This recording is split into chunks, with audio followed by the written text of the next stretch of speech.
Hello everybody, Wolfpack here, and welcome to this week's SimRep. There has been a lot of news since our previous episode, and I'm ready to hop right into it. A lot of this news is going to be very exciting for viewers of the channel. Before we get into that though, I do want to say thank you to all the viewers. I've been getting a lot of comments after the YouTube Wrapped. People saying, you know, they're in the top 5 or even 1% of viewers on the channel, and I just think that is awesome. So thank you all for making this year so great for the channel. With that though, let's get into some news.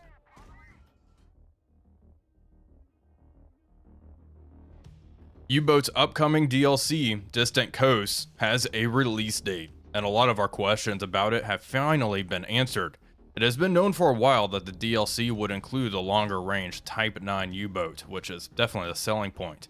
Which U-boats would make the cut was left up to speculation. Well, not anymore. This DLC is going to feature 3 Type 9 U-boats, the Type 9A, the Type 9C, and the Type 9C40. This is a pretty good list, but the list did surprise me.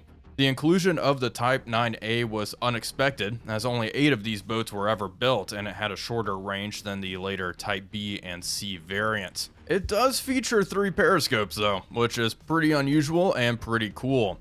I figured they would include the Type 9B instead, which of course was the successor to the A, and ended up being the most successful U-boat variant of the war in terms of tonnage sunk.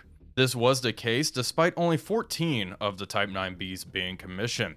This to me seemed like the obvious choice, mostly because of that historical fact, so its exclusion caught me a little off guard. Still, it'll be fun to play around with the early Type A design.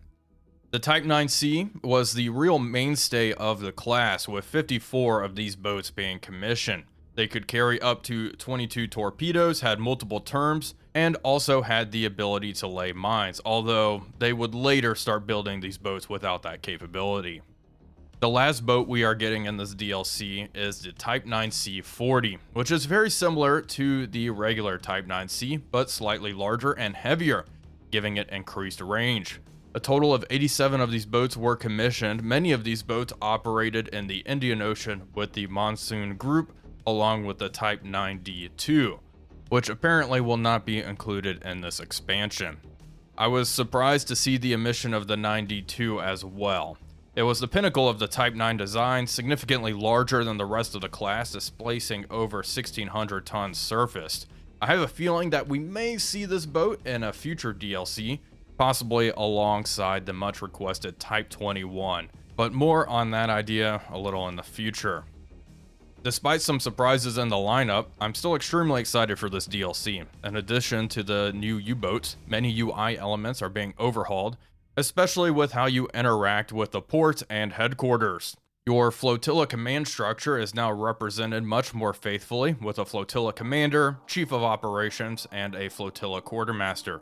There will also be a briefing room. Flotilla accommodations will also change depending on your base. In France, for example, flotilla HQs were often requisitioned hotels, while in German ports they were purpose-built military facilities. From the screenshots, it looks like you can kind of walk around these areas, maybe in first person. I get a feeling this is similar to exploring the U-boat pens in Silent Hunter 5. Maybe I'm reading too much into this, but that's the impression it gives. I suppose it could also be how whenever we board a merchant ship and we go to different areas of a boarded ship, we get different splash screens. It could just be like that. Time will tell. We'll see when the DLC comes out. In addition to this, there is a new port UI, which looks much cleaner and is much easier to work with.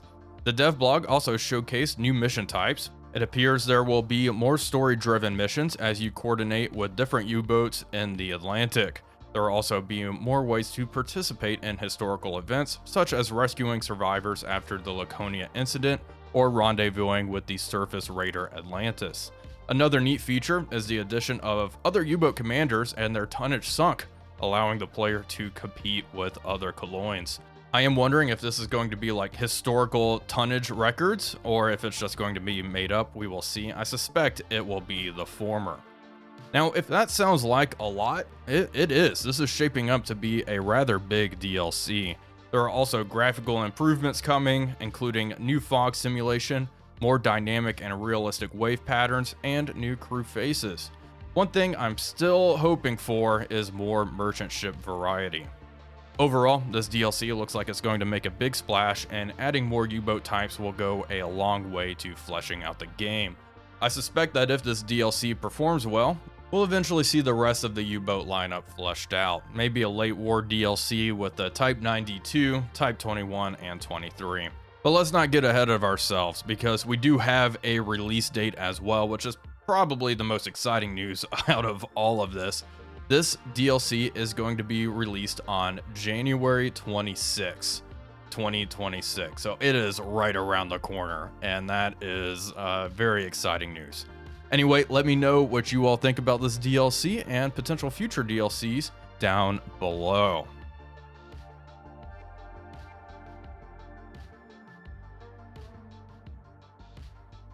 Another major announcement dropped earlier this week. IL-2 Korea, the next generation of the IL-2 series, is up for pre-order. The standard edition of the pre-order includes 8 aircraft: the F-86A Sabre, MiG-15, F-51D Mustang, Yak-9P, F-80C Shooting Star, IL-10, F-84E Thunderjet, and the LA-11. Now, the last 2 aircraft there, the Thunderjet and the LA-11, are collector's aircraft. Early access to Korea will begin in spring 2026, with a planned release for Q2 of 2026. So it looks like there's going to be a rather short early access period. There's also a Founders Edition available for pre-order, which includes all the aircraft listed above, plus the first year of DLC. That DLC will include 5 additional aircraft, one of which has already been pretty much confirmed, and that is the Corsair, along with carrier ops, hopefully. The trailer they released is pretty cool. I think it might be an engine, I'm not sure though, but it doesn't show any actual gameplay. There is an official gameplay announcement though, and gameplay will be revealed next week on December 12th. One major talking point with this announcement has been the pricing. The standard pre-order is currently $79.99. This is a discounted price from the full price of $99 USD. The Founders Edition, which includes future DLC, is $139. These prices seem high, but after thinking about it a little bit, they aren't totally unreasonable when you consider IL-2 pricing historically and the cost of flight simulation as a whole. At the $99 price point, it's just about $10 per aircraft. Almost exactly what planes cost during the Battle of Stalingrad era when adjusted for inflation. Those planes cost about $9.40 a pop. There's definitely some sticker shock with these large prices, and I think that is understandable to feel that way. A $100 pre-order with no gameplay footage is a big ask. I think the devs are aware of this feedback, and that's why we are getting gameplay here pretty soon. Another thought I had was, due to this high cost, it's going to kill multiplayer in the crib upon release. Now, I do think there is going to be a cheaper edition of the game upon release, because the Thunderjet and the LA-11 are listed as collector's planes. I strongly suspect there will be a cheaper, very standard edition on full release that omits those 2 aircraft. IL-2 is known for having some pretty steep sales as well, so keep that in mind. It's just the pricing has been something a lot of folks have been talking about. Anyway, let me know what you think about the IL-2 Korea pricing down below.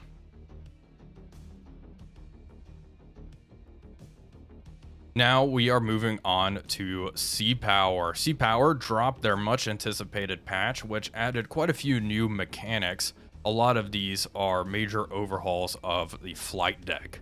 Now you will have to prep and service aircraft. All aircraft have individual prep timers before launching and cooldown and servicing times after recovery.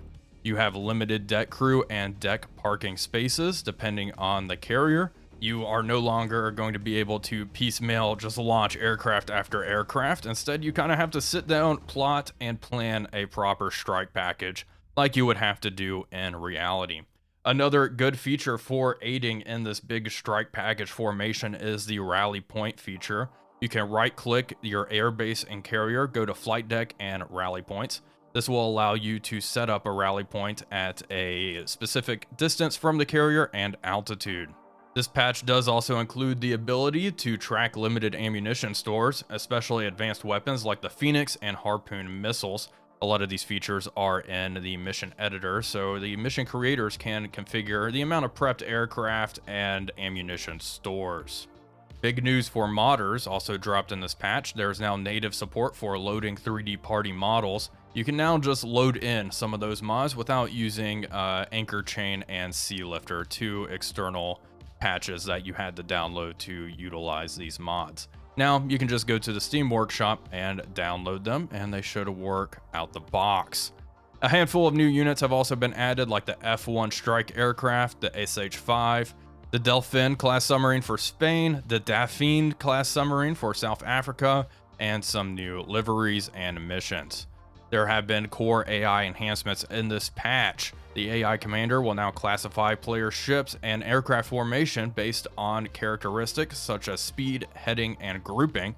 AI air bases and carriers will launch AWACS and also maintain CAP. They will launch interceptors when an inbound strike is detected, along with numerous other fixes for AI aircraft carriers. Additionally, AI submarines will now make better use of wake-homing torpedoes effectively by firing at closer ranges and targeting the ship wakes. This has been a problem with Sea Power for a while. It was way too easy to evade wake-homing torpedoes. When you see wake-homers in the water, you should be puckering. You know, they are quite scary weapons, and in Sea Power, it was pretty easy just to shut your engines off and evade them. So I am interested in seeing how the AI will utilize these torpedoes now. There is a full list of changes. The change list is massive. This is a very, very big patch for Sea Power. I do have a video coming out very soon showcasing a lot of these new features. Our next story came out of left field, and I was very surprised to see this. War on the Sea has a patch. I could hardly believe it when I saw it. War on the Sea's last patch was February 26, 2024, so it has been a while. This new patch looks like it is going to improve campaign logistics, and it does seem like a lot of the code and features modders have put into War on the Sea are being officially incorporated into the game. For example, resource costs for rearming ships and replenishing aircraft, the replenishment at sea feature, expanding the number of ships allowed in a task force, and removing the limit of 4 types of aircraft to ships or airfields, which is an interesting one. I'm curious to see how that will work out. Regardless, it is kind of cool that we are seeing still patches to War on the Sea all these years. The modders in the Buord Discord have really been hammering away. There are some really cool features and mods being worked on by modders in that Discord, and I'm looking forward to showcasing some of those off. But some of them include the ability to rotate aircraft on the campaign map. For example, if you have, say, Brewster Buffaloes at this airfield, once you hit a specific date, you can get Wildcats, for example. Features like that, which we have always wanted in War on the Sea, do seem to be coming thanks to the hard and dedicated work of modders.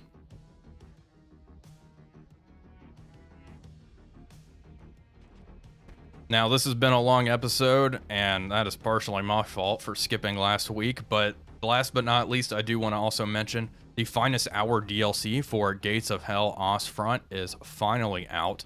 This DLC is massive. It is the largest DLC for Gates of Hell to date, including the Commonwealth faction.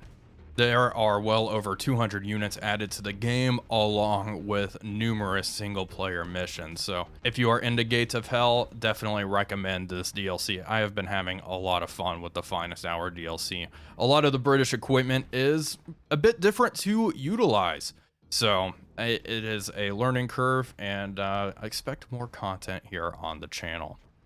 Alright folks, that is going to do it for today. I do have some other things I want to talk about, but I will probably save that for a slower week. If you did enjoy this video, please be sure to leave a like and comment, as it really does help out the channel. Thank you all for the support over the year, and I will see you all on the next one.